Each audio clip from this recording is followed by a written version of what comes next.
Story 1. My daughter's umbilical cord was extremely long, maybe because she was a really big baby. When the doctor was pulling it out, he had to step back a ways to keep it from sagging too far down. When it got to about 3 feet long, seriously, the doctor started to swing it back and forth, I think for my amusement, kind of like a jump rope with a little grin on his face while I was the only one watching at that time. The head nurse saw him and gave him one of the nastiest silent scoldings I have ever seen. That was some funny stuff. Story 2, holding her right leg for the final push. Okay, there is the head. Okay, more head. Wow, that's a big head. Oh my, a face. That's a human. Shoulders come out. Baby cries, we find out it's a boy. The cry, mom cries. Mom can see only his feet from the bed as they clean him. She says she loves his feet. I tell her to wait till she sees the rest of him. More happy crying. Story 3, first child. I'm at work when she calls me, saying, "Honey, I think my water broke in the shower, and I can't get dry." I tell her to call the obstetrician and call me back in 30 minutes to let me know. She calls me back, the obstetrician says it is likely so and that we should start heading that way. Then she grunts in pain, having a labor pain. I talk her through it, breathing over the phone, while I'm packing my briefcase to head home. The pain subsides and she finishes talking as she's also putting things together, explaining that the obstetrician is on another call and maybe grunt another pain 8 minutes later. I rush home, scoop her up, and bolt to the hospital. The pains are 6 minutes apart by then. We get to the hospital, rushing in, and the nurses are scrambling like Keystone Cops, with no obstetrician of any kind in sight. The pains are 4 minutes apart. Nurses look, and she's almost crowning and gets ready to deliver the baby themselves. When she's at 10 centimeters, the anesthesiologist tries to give her an epidural, but she's in too much pain. The obstetrician slides in at the last minute, pulling on scrubs, and basically catches the baby as it comes out. My wife screams, bites me, I scream, the baby screams. From water breaking to baby in my hand, it was 2.5 hours. It was insane. I hand the baby back to the nurses and literally pass out on the floor as the afterbirth lands in a big plastic bag with a hideous slurping sound. Second child. My wife and I are on the couch, watching a movie, and she says, "Dear, I think I might be in labor." I thump her belly like a melon. "Yup, nice and ripe." I reply, "I think you may be as well." I help her up, call the sitter, call the obstetrician, and head to the hospital nice and leisurely with no real pains. The obstetrician shows up, thumps her belly like a melon, nods and calls the anesthesiologist, and we chat. The anesthesiologist comes in, gives her the epidural, and we play cards on her belly for an hour or so until she thinks she's having pains. The doctor checks, and yes, she is. The second child took about 6 hours but came out textbook. Third child. Exactly like the second one, but when we were at the hospital and the doctor was checking, she frowned, pulled out the ultrasound, and we could see that my daughter had dropped butt first into the pelvis and wasn't going to budge. She tried shifting and moving, but nothing happened, so she told us we had 2 options: delivering normally and risking broken bones, or a cesarean section.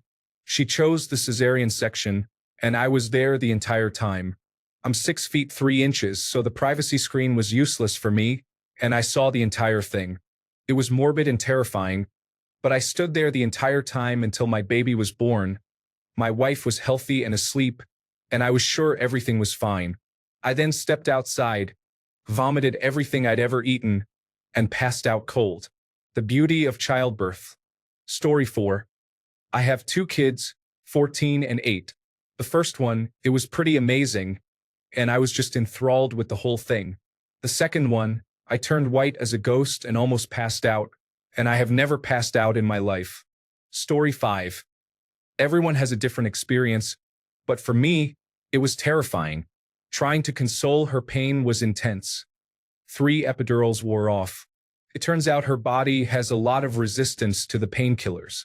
After 20 hours in labor and no progress, we went the cesarean section route. She felt most of everything. Morphine also doesn't work too well on her, apparently. She tried to stop the doctors in the middle of the surgery. They had to bring in an extra nurse to hold her arms down. The baby comes out, and the doctors are yelling at my fiancée to keep her awake. They escort me and the baby out of the room. I'm sitting there for 25 minutes with my new daughter, having no idea if my fiancé is alive, getting no updates. Every kind of emotion is going through me. After a long time, the doctor comes in and tells me everything is fine. He tells me this isn't how it usually happens, and all the nurses joke about needing a break after that one. After 4 days in the hospital with about 6 hours total of sleep, we finally get to go home and now have the best 9-month-old baby on the planet. You never know what to expect, even with all the planning in the world. It's one of those things that can change in an instant. Story 6. My wife had a cesarean section. I walked in during the operation, and she peeked her head around the curtain to greet me and wave. While she did that, I saw the obstetrician-gynecologist twisting an organ in one hand and handing part of her intestine to the surgical assistant. It was quite traumatic. Story 7. My wife delivered naturally each time. When my son was born, the labor was fairly quick at about 6.5 hours. My wife had a nice big room, and one of the nurses was with us for most of the time.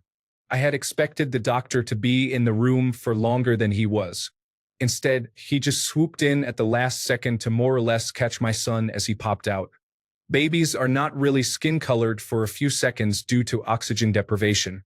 It was a smooth process overall, though. In the photo of the three of us afterward, I looked more exhausted than my wife did. I had to watch via Skype when my daughter was born. It was a 12-hour time difference, and my wife delivered at around 4 a.m. where I was. A troop of people came in at the last second because the umbilical cord had gotten wrapped around my daughter's neck. She was fine, though, in the end.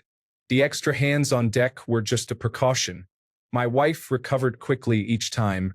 Story 8. My wife is due any day now with our first. After reading some of these comments, I'm a little nervous. Edit.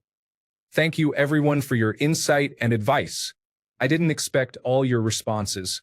My wife and I read every comment and took your recommendations into account. We've made some changes to our birth plan. Throwing it out the window? No, not really. We're just not going to panic if it doesn't go the way we expect. Again, thanks for sharing all your personal experiences. We're very excited. Story 9. Gross and helpless. My wife had been in pre-labor for days. I was sleep-deprived. Once she went into full labor, every other woman on the floor did too. The nurses were short-staffed and I had to fill in. I grabbed a leg and just tried to follow directions. The nurse started stretching my wife's lower area, and some substance got flicked out and landed in my mouth. I couldn't stop to spit it out or get a drink. I don't know what it was. Yes, I swallowed it. Some context for why I swallowed. There were only 3 people in the room: me, wife, nurse. My wife was pushing and looking at me for support. Both of my hands were on her legs. If I went to the sink, everyone would notice. If I removed either hand, everyone would notice. If I started spitting, everyone would notice. I wanted everyone to just focus on the task at hand. If I had even made a face, my wife would have wondered what was wrong.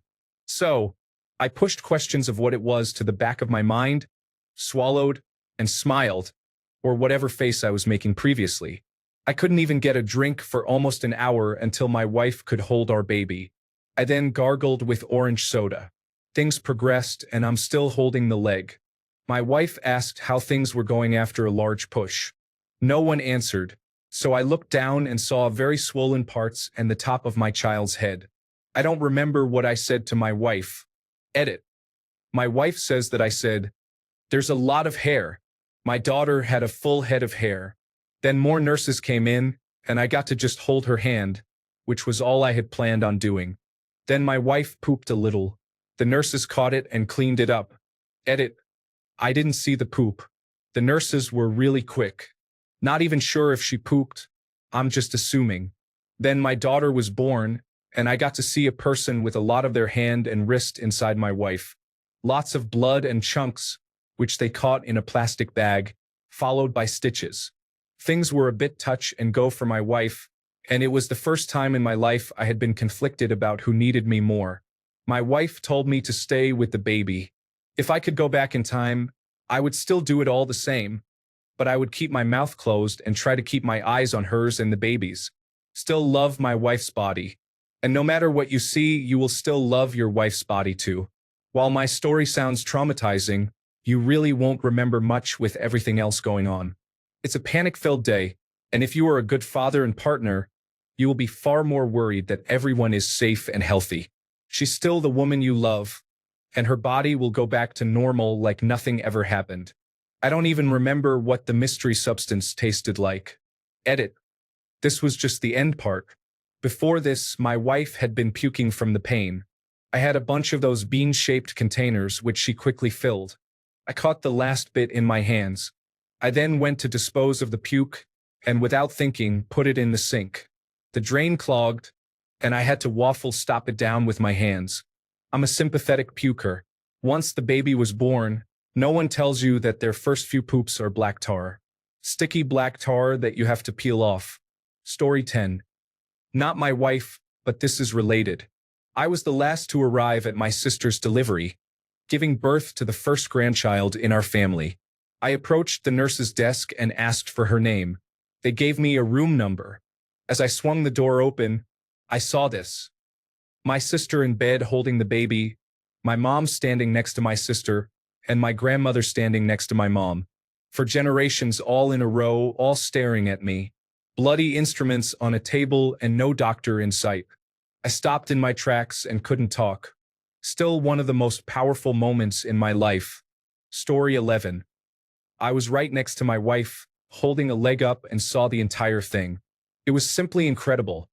And I will not lie, it made her even more amazing and tough in my eyes. Absolutely incredible moment. Story 12. Pretty intense. Labor took about 19 hours and was progressing very slowly. Right around hour 16, the nurse came in and said it was time to push. She pushed for 3 hours and I was right in the thick of it, holding her leg. Our daughter got stuck on my fiance's pelvis, and our nurse basically had to forcefully press her stomach to get her out. I went to cut the cord and passed out as soon as I cut it. I fell onto the floor, hit my head, and started to have a seizure. This prompted the nurse to pull the emergency cord, and every nurse on the floor rushed into the room. Imagine my family's thoughts as they heard all this unfolding outside. I came to as they were checking our daughter and delivering the afterbirth, which fell onto the floor and splattered all over me and the obstetrician gynecologist. Wild ride. Story 13. My wife had a very good birth with my son. She got induced at about 5 p.m., and he was born about 11 hours later. The epidural worked and helped. No cesarean section was needed. Medically speaking, it couldn't have gone better, but you gain a whole new level of respect for your wife or girlfriend, whatever the situation. That experience is tough. She was in a lot of pain even with the epidural. It's exhausting, but she was a total trooper. I watched him be born, and it didn't change my feelings about her sexually at all. She went through a lot of pain and discomfort to bring our son into the world, and I will never forget it. Story 14. It was mind-blowing. I swore up and down I would stay north of the knees, but one of the nurses needed to go get something, so she had me hold a leg. The doctor asked if I wanted to see the head, and curiosity got the best of me. From there, I watched the whole thing. Labor only lasted 11 minutes. It was the coolest thing I have witnessed, and when it was over and I saw my son, I cried. Never have I been more proud of my wife and in awe of what the female human body can do. Story 15. I saw all 3 of my kids be born. The first one, I was nervous and anxious and didn't know what to expect. It was a blur of excitement. I was fine until they had to do an episiotomy. The doctor explained what was going to happen, and I was like, oh, okay. But seeing the pool of blood on the floor almost made me pass out. I'm not squeamish at all. It was just shocking. Thank goodness he was so calm. It really kept me from freaking out. Also, the epidural didn't fully work, and my wife was in a lot of pain. Honestly, she was the only thing on my mind until I saw my baby girl for the first time. The second one basically just slid out. The third, I was pretty much telling the doctor what to do. Story 16. I was adamant I would not watch but be there for emotional support. It was difficult seeing her in pain and discomfort. When it was showtime, which happened very fast for our firstborn, I found myself watching. It was kind of gross, but at the same time, it was amazing. I was seeing my daughter for the first time in all of her cone-headed cuteness. The midwife handed me the scissors and I cut the cord. I got to keep the scissors, so that was kind of cool. All in all, I was amazed and impressed at the pain and the process my wife went through. She handled it like a champion, and I was so proud to have a baby girl I watched come into the world. The second time I knew what to expect and did it all again. I would definitely recommend everyone see it at least once if you have the opportunity. Story 17. I am so privileged to say I was there to help my wife with each birth. She grew stronger, braver, and wiser with each birth. I grew to love and appreciate her more as we went through each baby's coming into the world. It was remarkably different each time and such a miraculous show of courage and determination on my amazing wife's part. The medical and midwife team we had was different each time, and all did very competent and caring jobs of serving us. Each birth became less clinical and more natural to the joy of all concerned. Our last birth was done by two expert midwives at home in the middle of a severe southwestern Ontario, Canada, storm in midwinter during the early morning. We, a buddy of mine and I, had to shovel a few feet of snow away in the driveway to get the midwives on their way when they left. We are very grateful we had 4 healthy, uncomplicated births. Women giving birth are awe-inspiring,